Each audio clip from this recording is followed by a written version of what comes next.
There are many aspects about the coronavirus outbreak which aren't yet fully understood. One is the apparently disproportionate impact which it's having on black and ethnic minority people. Well, for more on this, joining us is Dr. Jiro Baidara, who is from the GP Delivered Quickly service. So thank you very much indeed for being with us. First of all, tell us what we know about this disproportionate impact of the outbreak on BMA people. Absolutely. So a recent audit of 2,000 cases in ITU showed that 35% of these were from Black, Asian and minority ethnic populations, compared to 13% of the population as a whole, which is white British. And that's a very startling statistic. It first came to my attention because clearly I was taking note of any doctor or nurse who was falling to the COVID-19 virus. And many of these seem to, again, be Black or Asian, and I could not see a reason for the disparity.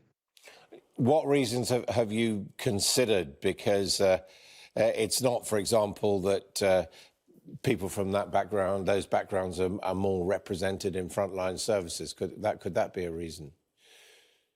It is. So, as I said, Black and Asian and minority ethnic communities make up 13% of the UK population, but nearly 20% of NHS workers are from those ethnicities. So doctors, nurses, laundry workers, catering staff, etc. So there's potential for more exposure to the virus. There's also socio-economic factors. So Black and Asian communities tend to live in more overcrowded housing in less affluent areas as well.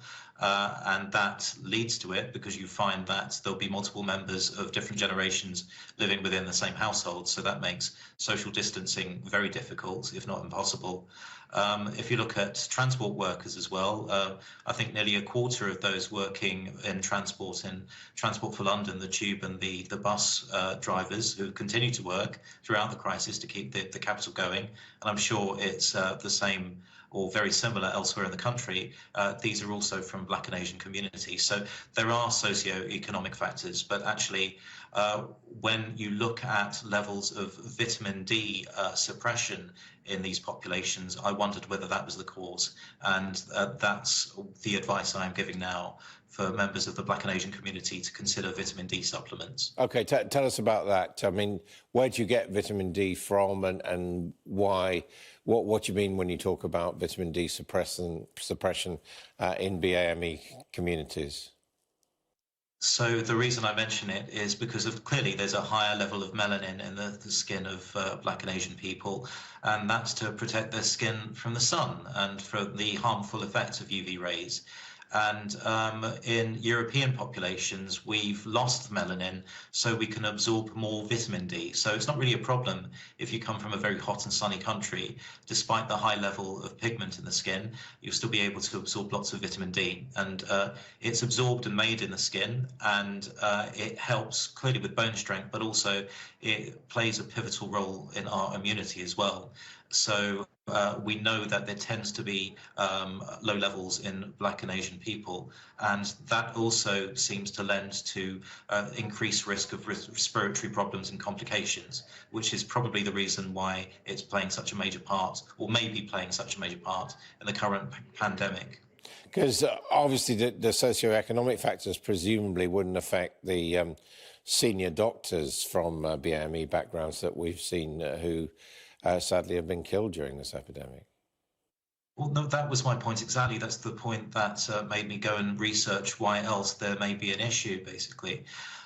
So I felt exactly the same, that the same level of exposure would occur regardless of your ethnicity as a doctor or a nurse in the front line. And if you look for whatever other reasons there must be, the vitamin D question really jumps to mind. So very few Black and Asian people take vitamin D supplements in this country. We know that for sure. And we also know from BMJ reports, there was one in 2017, that taking a vitamin D supplement is much more likely to reduce the progression of a serious chest infection into pneumonia. So you can extrapolate. There's been a recent PubMed article which specifically cites the use of vitamin D supplementation in the COVID-19 outbreak as a way of perhaps reducing the susceptibility for BAME people. Dr. Bayada, thank you very much indeed. So the advice is take vitamin D supplements, particularly if you've come from those communities.